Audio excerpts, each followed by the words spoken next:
Voilà. Cette photo, Oui. tu annonces 64 heures De pause. de pause. Exactement. Alors, ces 64 heures de pause sont réparties, je suppose, entre je ne sais pas combien de photos qui ont une certaine pause. Exactement, c'est ça. Elles ont toutes la même pause? C'est toutes des photos de 300 secondes. Combien? 300 secondes. Toute cette partie-là, ça m'a pris une bonne dizaine d'heures. Donc j'ai en tout 80 heures de travail sur la photographie. 80 heures de travail, oui. En comprenant la photo, enfin les photos en elles-mêmes, plus le traitement. D'accord. Donc j'ai 64 heures de pause pour la photo, plus je pense une bonne dizaine d'heures de traitement sur la photo. L'empilement t'a demandé autour de 80 heures de travail. La photo globale, D'accord. à peu près 80 heures de travail. Alors, pour cette photo d'Andromède, la galaxie d'Andromède, tu as utilisé le télescope, bien sûr. Non, j'ai utilisé une lunette astronomique. Ah, d'accord.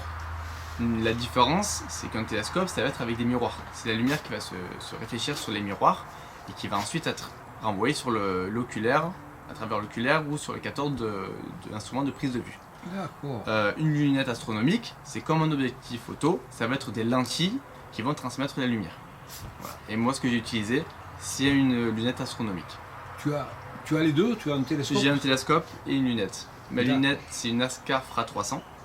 Et le télescope, c'est un Skywatcher 150-750. D'accord.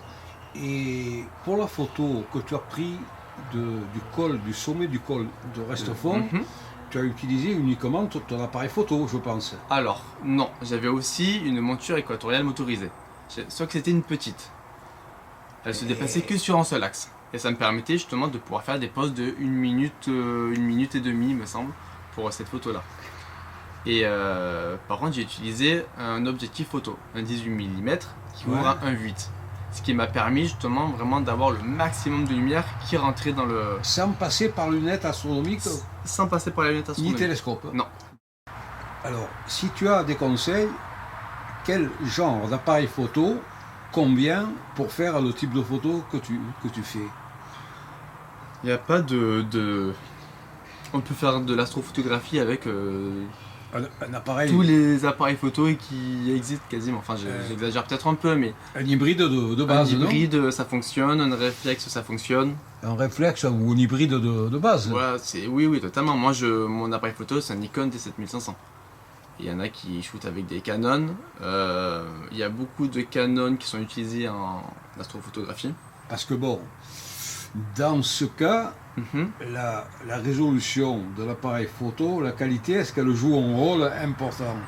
Elle va jouer par rapport à la montée en ISO. Par rapport à la montée en ISO. En fonction des appareils photo, la montée en ISO, elle va pas être aussi maîtrisée que sur certains appareils photo. Donc effectivement, la qualité de l'appareil photo et même du capteur en lui-même va influencer sur la photo de la Voie lactée que tu as prise en Corse a été faite à peu près par le même type de... C'est la même chose que pour celle de la bonnette. Même chose. Pour le col de la C'est-à-dire bonnette. Uniquement l'appareil photo. Exactement, appareil photo avec la monture équatoriale motorisée quand même. Bien sûr. Et un objectif 18 mm et un 8. Alors, l'investissement pour celui qui a envie de faire ça, si c'est pas top secret, télescope plus la monture qui compense la rotation de la Terre, j'ai vu un prix autour de 1 000 €. Moi j'ai commencé avec... Alors, si on part du principe qu'on a déjà un appareil photo, on peut faire des photos avec un téléobjectif classique. Moi mes premières photos ont été faites avec un 70-200 classique de photographie, basique.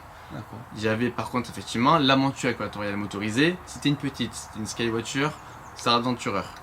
Donc aujourd'hui je crois qu'elle est aux alentours de 400 ou 450 €, je crois, la Star Adventurer. Donc pour le prix d'un matériel photo assez basique, avec une petite Star Adventurer, on peut commencer à faire de l'astrophotographie. Après effectivement, si on veut avoir des plus grosses lunettes ou un télescope, il va falloir avoir une monture qui va supporter plus de poids On va pouvoir aussi commencer à réfléchir à du guidage qui va permettre d'allonger les temps de pause en corrigeant les jeux dus à la monture. Et du coup, avoir des rendus effectivement plus intéressants et de meilleure qualité. Super. Oui. Théo, écoute, je te remercie pour cette interview que tu m'as accordée. Je pense